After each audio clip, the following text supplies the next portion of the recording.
Welcome to my channel Science with Mosmi. Let's start our chapter. Today we are going to start NCERT textbook of science class 8 chapter 18th pollution of air and water part 3rd. If you like the video then please subscribe my channel, like and share it and press the bell icon so that you can get the notification of the latest chapter uploaded by me. So this is the third part of the chapter pollution of air and water. इससे पहले हमने काफ़ी कुछ discuss कर चुका कि air pollution कैसे होता है, कौन कौन सा पोल्यूटेंट है। अब यहाँ पार्ट थर्ड में हम डिस्कस करने वाले हैं वाटर पोल्यूशन के बारे में, और हम डिस्कस करेंगे what is portable water and हम डिस्कस करेंगे कि how does water get polluted, ये वाटर कैसे पोल्यूटेड होता है। तो फिर थोड़ा सा हम ये डिस्कस कर लेते हैं कि पोल्यूशन क्या है। तो फिर पोल्यूशन क्या है, जैसे हम जानते हैं कि pollution is the addition of such extra constituent to air water land which lowers the natural quality of environment. इसका मतलब है चाहे वो एयर हो, वाटर हो या फिर लैंड हो, उससे अगर कुछ एक्स्ट्रा ऐसे चीज़ों का मिलावट हो जाना जिससे उसका नेचुरल क्वालिटी घट जाएगा, यानी कि उसका स्टैंडर्ड नहीं रहेगा। यानी कि जैसे वाटर पोल्यूशन के केस में ऐसा है कि वाटर और ड्रिंकिंग वाटर होके नहीं रहेगा, वो ट्रांसपेरेंट नहीं दिखेगा, उसका कलर अडर जैसा होना चाहिए ऐसा नहीं रहेगा। ठीक है, तो फिर ये वाटर पोल्यूटेड क्यों होता है, उसमें पोल्यूटेंट्स कौन सा है, तो हम जरूर इसका कारण जानने की कोशिश करेंगे और उसका समाधान भी निकालेंगे। तो चलिए शुरू करते हैं हमारी water pollution. In class 7th you learn that water is a precious resource. Class 7th में, 6th में, 5th से शुरू हो जाता है कि वाटर हमारे लिए कितना प्रेशियस है, और ये रिसोर्स जो है, ये नेचुरल रिसोर्स हमारे लिए हमारे डेली लाइफ में बहुत ही यूजफुल है। Think and list the various activities in which we need water. We saw that water is becoming scarce due to increase in population, industries and agricultural activities. तो फिर अगर हम ये लिस्ट करें कि वाटर से हमारा कौन कौन सी काम होता है, तो फिर हम जैसे वाटर के बिना रह नहीं पाएंगे। पर ये उसका पोल्यूशन क्यों हो रहा है, ये इसलिए हो रहा है जैसे कि पॉपुलेशन ग्रोथ हो रहा है, यानी कि जितने पॉपुलेशन ग्रोथ होगा इतना लोग उसको यूज करेंगे, तो फिर इसी के लिए हो रहा है। फिर इंडस्ट्रीज बढ़ रहे हैं, इंडस्ट्रीज अपना जो वेस्ट मटेरियल है सब क्या कर रहे हैं, रिवर्स में अपना वेस्ट मटेरियल छोड़ रहे हैं, इसकी वजह से पोल्यूटेड हो रहा है। और एग्रीकल्चरल एक्टिविटीज जो है ये बढ़ रहा है। एग्रीकल्चरल एक्टिविटीज में क्या होता है, जैसे हमारे सारे फर्टिलाइजर्स वगैरह वो आखिर में जो हम क्रॉप्स के लिए देते हैं फाइनली कहाँ जाता है, वाटर में ही जाकर बह जाता है। तो फिर these are the causes why water get polluted. Okay, you have also studied how water becomes dirty after we use it for washing clothes, bathing etcetera. तो आप भी तो देखे होंगे जब आप रिवर में नहाने जाते हो तो फिर वहाँ पर नहाने के बाद कैसा होता है, आप सूप लगा के नहाते हो, इतने सारे कपड़े लेकर उसको साफ करते हो साबुन से, तो फिर इसके बाद पानी वो ट्रांसपेरेंट नहीं दिखता, धुंधला दिखता है। तो फिर this is why it's because of water pollution. तो फिर वो पानी और पीने लायक आपको लगता है, बिल्कुल नहीं लगता। This means that we are adding some materials to the water which spoils its quality and change its smell and colour. तो फिर हमको जो पानी झलमल झलमल कर रहा था, क्लियर दिख रहा था, वो हमको धुंधला दिखने लगा। कैसे, हम नहाने के बाद जब उसमें सोप एडेड हुआ, तो फिर इसका मतलब है we are adding some materials to the water, हमने वाटर में कुछ ऐसे चीजें मिलाए, तो फिर इसकी वजह से पानी की क्वालिटी जो है वो ट्रांसपेरेंट नहीं रहा, इसमें से कुछ स्मेल और कलर ये सारे चेंजेस हो गए। ठीक है, तो फिर इसको कहते हैं पॉल्यूटेड वाटर, यानी कि वाटर प्रदूषण हो गया। ठीक है, whenever harmful substances such as sewage, toxic chemicals, silt, etc. get mixed with water, the water becomes polluted. और सिर्फ ऐसे में ही नहीं, और भी बहुत सारी बातें हैं, जैसे कि हमारी ड्रेन का पानी, सारा शहर का ड्रेन का पानी अगर जाकर बड़े बड़े नदी में मिल जाए तो क्या होगा भला। और ऐसे टॉक्सिक केमिकल्स जो हम क्रॉप्स में फर्टिलाइजर्स के हिसाब से देते हैं, वही अगर जाकर आफ्टर ऑल पानी में ही, नदी हमारे रिवर में ही मिल जाएगा, तो वाटर के साथ जब ये मिक्सड हो जाएगा तो वाटर पोल्यूटेड हो जाएगा। तो the substance that pollute water are called water pollutants. Air pollutants हमने पढ़ा था। ऐसे ही जो चीज़ हमारी क्लियर वाटर को, हमारी ड्रिंकिंग वाटर को का प्रदूषित कर देता है उसे हम कहेंगे वाटर पोल्यूटेंट्स। तो चलिए देखते हैं वाटर पोल्यूटेंट्स कौन कौन सा है और किस कहाँ पर कितनी मात्रा में है, और ये वाटर पोल्यूटेंट्स आता कहाँ से है, वाटर पोल्यूटेड होता कैसे है। ठीक है, तो फिर इसके लिए हम एक टेबल बनाएंगे। टेबल 18.2 एक्टिविटी 18.5, इसमें हम देखेंगे कि try to collect samples of water from a tap, pond, river, well and lake.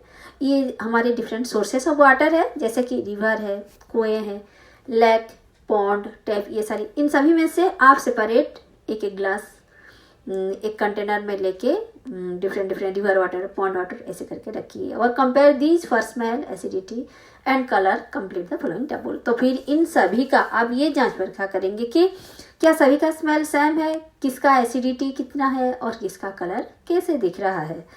तो फिर इस हिसाब से आपको पता चल जाएगा कि डिफरेंसेस क्या है। आइए देखते हैं how does water get polluted. ये वाटर पोल्यूटेड होता कैसे है, इसका हम एक केस स्टडी करेंगे। जैसे हमने एयर पोल्यूशन में किया था ताजमहल का, ऐसे ही चलिए हम जाएंगे गंगा नदी पर। गंगा नदी को माना जाता है ना कि इंडिया के सबसे बड़ा है और पवित्र भी माना जाता है, और ये कहाँ से निकलता है, गंगोत्री से निकलता है जो कि हिमालय में है। तो Ganga is one of the most famous river of India.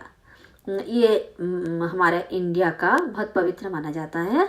It sustains most of the northern, central and eastern Indian populations.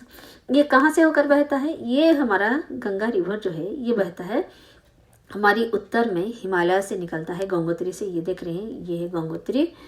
तो फिर गंगोत्री ये रहा, यहाँ से होके ये निकलता है, ऐसे होके ये हमारा गंगा रिवर आ रहा है। तो फिर उत्तर से होके ये आता है और नॉर्दर्न, सेंट्रल, ये नॉर्दर्न, ये सेंट्रल हो गया और ये हो गया आकर हमारे ईस्टर्न पे पहुंच गया, ईस्टर्न इंडियन पॉपुलेशन पे। Millions of people depend on it for their daily needs. तो इस गंगा नदी के किनारे बहुत सारे, ये हमारे अक्सर क्वेश्चन में भी आता है कि right the name of 5 CTs on the bank of river Ganga. तो फिर आपको क्या लिखना है, आपको लिखना है जैसे कि हरिद्वार, इलाहाबाद, कानपुर, वाराणसी और ये हो गया हमारा पटना। तो फिर ये सारे ये 5 शहर है जो कि गंगा नदी के किनारे, ये हो गया पटना, फिर ये वाराणसी, इलाहाबाद, कानपुर और हरिद्वार, ये सारे आप लिख सकते हैं। क्लियर है। तो फिर millions of people depend on it for their daily needs. Obviously इतनी बड़ी नदी है, अगर जा रहा है, आपको तो पता ही होगा इतिहास में कि हमारा सभ्यता प्रथम कहाँ पर ये ज़्यादा डेवलप करना शुरू किया, नदी के किनारे। और गंगा नदी इतनी बड़ी नदी है, ऑब्वियसली इसका किनारे तो होगा ही होगा। तो इसके ऊपर बहुत सारे जो शहर इसके किनारे बैठे हैं, यानी कि फ्लोरिश कर रहे हैं, वो सारे अपने लिवलीहुड के लिए इसके ऊपर डिपेंडेंट है। However recently a study by the Worldwide Fund for Nature found that Ganga is one of the 10 most endangered rivers in the world। अरे ये तो बहुत दुख की बात है कि हमारे WWF, जिसका फुल फॉर्म है world wide fund for nature, इनका रिसर्च के हिसाब से, केस स्टडी के हिसाब से ये देखा गया कि ये एक endangered river in the world हो रहा है, यानी कि ये लुप्त होने जा रहा है। इसका जैसे एंड होना का चांसेस है। कैसे? पोल्यूशन की वजह से। The pollution levels have been rising for many years. इसका पोल्यूशन लेवल जो है वो बहुत तेजी मात्रा में बढ़ रहा है। अगर हम पिछले कुछ ईयर्स की रिसर्च देखें तो we have reached this stage because the town and cities through which the river flows through large quantities of garbage untreated waste. तो फिर वो जिन जिन सिटी दे के जा रहा है, जिन टाउन्स और सिटी दे के वो जा रहा है, बह रहा है, वो सारे मिलकर उसको गंदा कर रही है। कैसे? जैसे वो सब अपना गार्बेज, फिर अनट्रीटेड स्वेज और डेड बॉडी, ये सारे अगर फेंकने लगे तो क्या होगा? रिवर, ये तो नाला ही बन गया ना, डायरेक्टली इनटू रिवर। वो डायरेक्ट रिवर में ही ये सब डेड बॉडी वो सब वगैरह छोड़ देते हैं। In fact the river is dead at many places where the pollution levels are so high that aquatic life can not survive. किसी किसी जगह तो इसको जैसे ये इसको डेड माना गया है। डेड क्यों माना गया है? क्योंकि एक रिवर का जो काम है, क्या काम है? इसका पानी सही होना चाहिए, इसमें जीव जंतु होने चाहिए, वो सब नहीं होते हैं। तो फिर क्यों नहीं होते हैं? क्योंकि इसका पोल्यूशन लेवल इतना हाई है, इसका पोल्यूशन लेवल इतना हाई है कि इसमें लाइफ कैन नॉट सर्वाइव। अरे इसमें जीव जंतु नहीं रह पाएंगे। तो फिर इसी को डेड माना गया है। तो फिर आप सोचिए कितना डेंजरस लेवल पे है इसका pollution. An ambitious plan to save the river called the Ganga action plan was launched in 1985। तो फिर 1985 में गंगा एक्शन प्लान नाम का एक प्लान डेवलप हुआ। क्यों हुआ? To save the river, Ganga नदी को बचाने के लिए, मतलब उसका पोल्यूशन लेवल को डाउन करने के लिए, उसको पोल्यूटेड होने से बचाने के लिए। कब डेवलप हुआ? 1985 में। और इसका एम क्या था? उसका एम था to reduce the pollution level in the river, कि और गंगा को गंदगी से बचाने के लिए बस।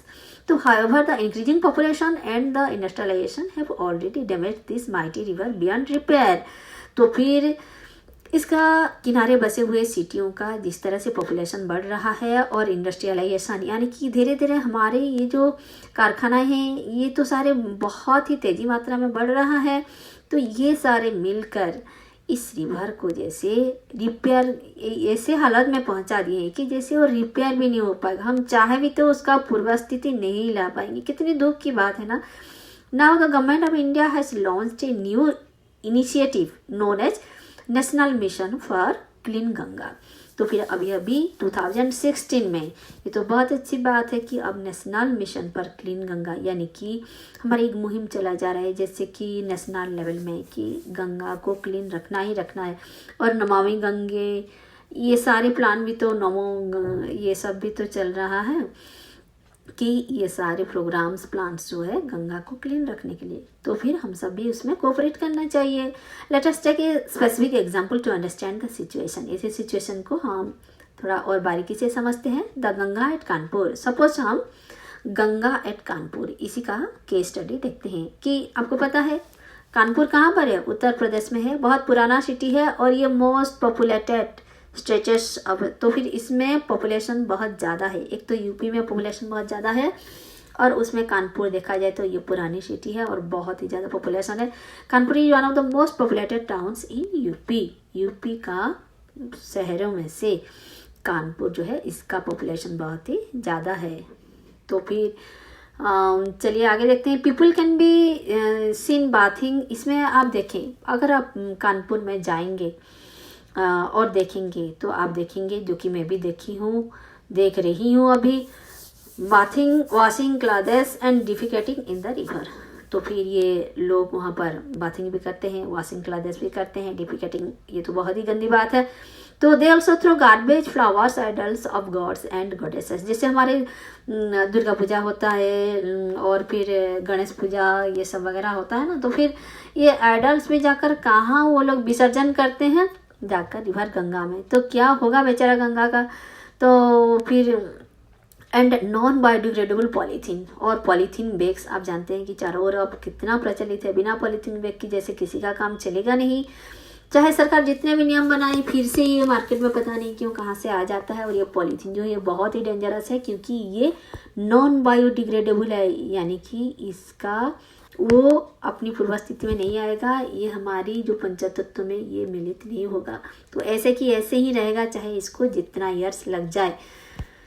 Eight Kanpur the amount of water is comparatively small and the flow of the river is very slow. आप जानते हैं कि कानपुर में गंगा जो बह रहा है उसमें बहुत कम ही पानी बह रहा है और उसका बहाव में स्पीड भी नहीं है, ये वेरी स्लो है।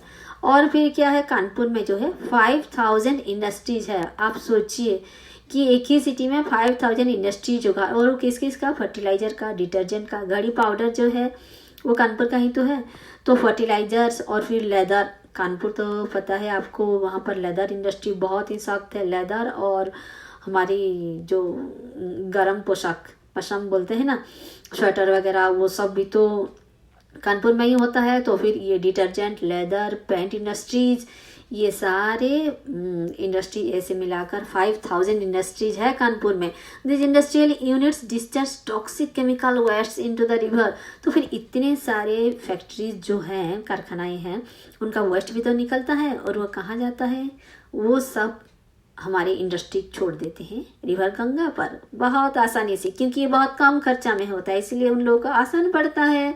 पर ये सारी केमिकल वेस्ट जो है वो टॉक्सिक होते हैं। तो फिर सोचिए क्या होगा रिवर का हाल। Based on the above information think of the answers to the following questions. तो फिर ये सारे इंफॉर्मेशन आपने पढ़ा जाना, अब कुछ हमारे क्वेश्चन का आंसर दीजिए। जैसे what are the factors responsible for pollution of the river. आपको पता चल गया कि कौन कौन सा चीज़ें रेस्पॉन्सिबल है, फैक्टर्स रेस्पॉन्सिबल है जो कोई हमारे रिवर को पोल्यूटेड कर रही हैं। जाहिर सी बात है, the answer is bathing, washing clothes, cleaning, and the industries are leaving their waste materials into the river directly without any treatment. तो ये सारी बातें हैं। तो फिर what steps can be taken to restore the river Ganga to its past glory। अगर हम चाहते हैं कि गंगा अपनी पूर्व ख्याति फिर से वापस लौटा लाए तो कैसे होगा, उसके लिए तो हमको स्टेप्स लेना पड़ेगा, कुछ गवर्नमेंट का स्टेप्स और कुछ अपना हमारा खुद का स्टेप्स। तो how would the disposal of garbage etcetera affect the living organisms in the river. हमने देखा कि डिस्पोजल ऑफ गार्बेज से क्या होता है, रिवर उधर डेड हो जाता है, बहुत पोल्यूटेड हो जाता है, और ये सीधा असर करता है ये जीव जंतुओं के ऊपर जो कि हमारी पानी में रहते हैं, वाटर हमारी एक्वाटिक एनिमल्स के ऊपर रहता है। तो वो बेचारे का हालत बहुत ढीला हो जाता है, वहाँ वो रह नहीं पाते हैं। तो फिर उसी जगह उसको डेड कहा गया है रिवर को, ठीक है। Many industries discharge harmful chemicals into rivers and streams, causing the pollution of water. Many industries जो है वो क्या करते हैं, अपना हार्मफुल केमिकल्स को सीधे रिवर्स में छोड़ देते हैं।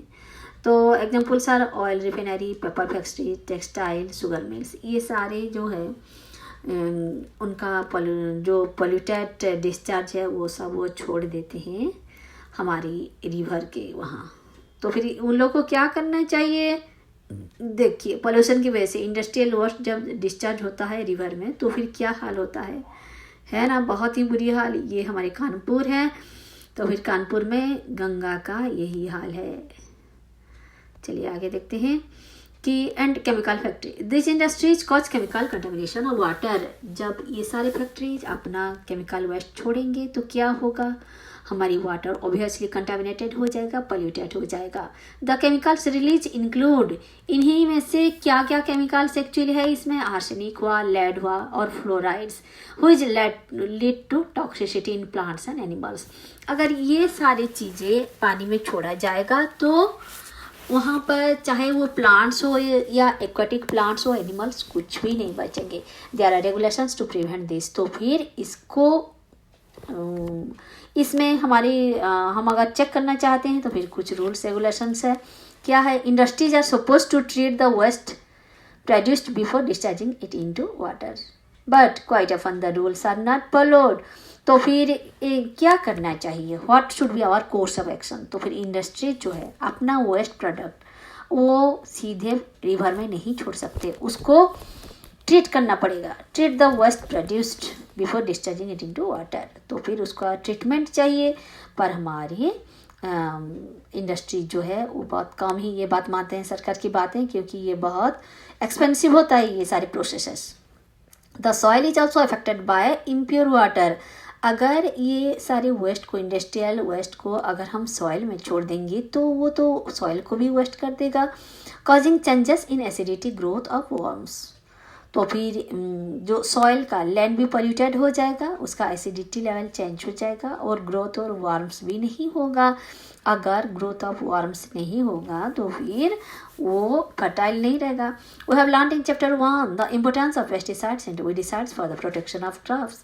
हम चैप्टर 1 में हमारे क्रॉप प्रोडक्शन में ये पढ़े हैं कि पेस्टिसाइड और वीडिसाइड्स हमारी क्रॉप्स के प्रोटेक्शन के लिए चाहिए। पर however all these chemicals dissolve in water and washed into water bodies from the fields।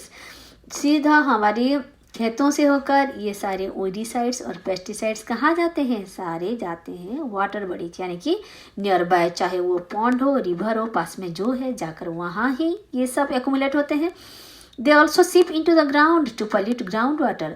और अगर ये पास की नदी नाले या पॉन्ड लेक में नहीं गए तो फिर क्या होंगे, वो ग्राउंड वाटर में ऐड करेंगे, ठीक है, और वो ग्राउंड वाटर को दूषित कर देंगे। वो तो और भी डेंजरस बात है। Have you seen ponds which look green from a distance because they are a lot of alga growing in them. कभी कभी आप देखे होंगे कि किसी किसी पॉन्ड जो है वो दूर से पूरा ग्रीन दिखता है, तो फिर ऐसा क्यों होता है, ये इसलिए होता है क्योंकि वहाँ पर अलगा ग्रोथ बहुत तेजी से होता है. This is cause by excessive quantities of chemicals which gate washed from the fields.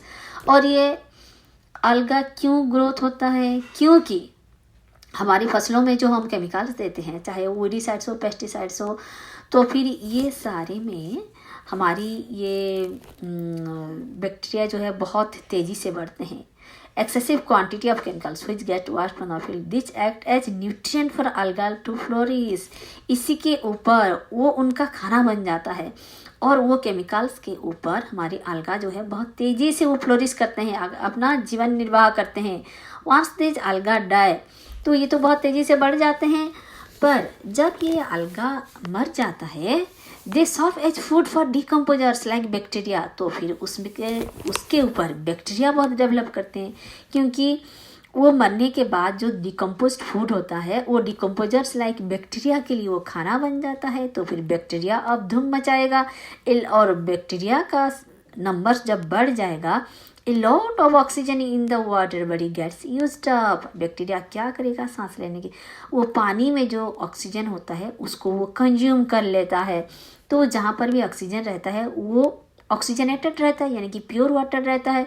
जब बैक्टीरिया आकर सारा ऑक्सीजन ले जाएगा पानी का, तो in the absence of oxygen the water will become polluted water. This results in a decrease in the oxygen level which may kill aquatic organisms. तो फिर पानी का अगर ऑक्सीजन लेवल कम हो जाएगा तो पानी में तो और भी कई सारे जीव जंतु हैं, कई एक्वाटिक ऑर्गेनिजम्स, प्लांट्स है, तो फिर उनके लिए ऑक्सीजन कम पड़ जाएगा और ऐसे में वो मर जाएंगे. तो फिर ये सारे कॉन्सिक्वेंसेस होगा हमारी फर्टिलाइजर, पेस्टिसाइड्स, वीडिसाइड्स का. रिकल एक्टिविटी 18.6 का एक्टिविटी आप थोड़ा याद कीजिए. क्या था उसमें? You are investigated the sewage disposal system of your locality in class 7th. तो आपको ये इन्वेस्टिगेट करना है कि आपका एरिया में जो ड्रेन वाटर, वो यानी कि गंदा पानी किस हिसाब से वो डिस्पोजल हो रहा है. Do you remember how the sewage was collected from your home and where it went thereafter? आपने क्लास 7th में पढ़ा था कि आपके घर से जो वेस्ट वाटर जाता है वो किस दौर से गुजरता है, कहाँ से होकर कहाँ होकर, उसके साथ क्या क्या होता है, यानी कि उसके साथ क्या ट्रीटमेंट होना चाहिए. ये सब बात आपको क्लास 7th में पता है. Sometimes untreated Suez is throne directly into river. अरे कभी कभी ये जो सीवेज है, यानी कि ये जो नर्दमा पानी, नाला का पानी है, वो थ्रोन डायरेक्टली इनटू रिवर्स, वो रिवर में सीधा जाकर मिल जाता है. तो फिर ऐसे में क्या होगा? रिवर का पानी जाहिर सी बात है कि गंदा ही हो जाएगा. तो फिर ऐसा नहीं चाहिए. क्या होना चाहिए? वाटर ट्रीटमेंट होना चाहिए. तो हमारे ड्रेन वाटर में क्या क्या होता है? Food waste, detergents, microorganisms, ये सारे होते हैं. Can ground water get polluted by sewage? क्या ग्राउंड वाटर सीवेज के लिए पोल्यूटेड हो सकता है, उसका प्रदूषित हो सकता है? हाउ? अगर होगा तो कैसे होगा? आप जरा सोचिए. वाटर कंटामिनेटेड विथ सीवेज में contain bacteria, virus, fungi and parasites which cause disease like cholera, typhoid and jaundice. Water जो कि सीवेज वाटर से कंटामिनेटेड होके रहता है, सीवेज वाटर से प्रदूषित होके रहता है, तो उसमें क्या क्या होगा? उसमें बैक्टीरिया होगा, वायरस होगा, फंजी होगा, पैरासाइट्स, और ये सारे बहुत डिजीज कजिंग है. जैसे आपके वहाँ और देर नहीं लगेगा, आपको कोलेरा, टाइफाइड और जॉन्डिस जैसे खतरनाक बीमारी तुरंत ही शुरू हो जाएगा. बहुत ही डेंजरस बात है ना. तो the bacteria present in the faeces of mammals are indicators of the quality of water. Bacteria present in the faeces of mammals, mammal की जो नाइट्रोजनस वेस्ट है, जो फीकास है, जो स्टूल है, उसमें जो बैक्टीरिया प्रेजेंट है वो ये इंडिकेट करते हैं कि क्वालिटी ऑफ वाटर क्या है. Indicators of quality of water. If water has this bacteria, अगर वाटर में भी उसी बैक्टीरिया पाया गया तो इसका मतलब that it has been contaminated by faecal material. तो वही भी it has been contaminated by the faecal material. जो फीकल मटेरियल में है वाटर में भी वही मिला, तो दोनों आपस में मिले हुए हैं. If such water is used by us, it can cause various infections. अगर ऐसे पानी हम यूज करें तो फिर बात क्या होगा? इन्फेक्शंस तो बस थोड़ी ही देर है. तो डू यू नो, आपको क्या पता है कि ये जो हॉट वाटर ये भी एक पोल्यूटेंट है, यानी कि ये भी हमारा पानी को प्रदूषित करता है। कैसे? देखिए, this is usually water from power plant and industries में या फिर पावर प्लांट में जो वेस्ट वाटर निकलता है वो बहुत हॉट होता है और it is release into the reverse, ये पानी में सीधा छोड़ दिया जाता है। तो गर्म पानी जहाँ भी जाएगा उसका टेम्परेचर बढ़ा देगा, चाहे वो रिवर हो या फिर पॉन्ड हो, तो फिर उसका पानी के टेम्परेचर बढ़ जाएगा और इससे हाई टेम्परेचर में एनिमल्स तो नहीं सर्वाइव कर पाएंगे, ना ही प्लांट्स। ठीक है, तो फिर ये दोनों भी मर जाएंगे। तो याद रखिए, hot water is also a pollutant. What is potable water and how is water purified. तो इसी के साथ हमारी ये पार्ट खत्म होता है। हमारा और थोड़े से पार्ट बाकी है जो हम 4th पार्ट में कंप्लीट करेंगे। Okay, hope you enjoyed my teaching. Thank you children.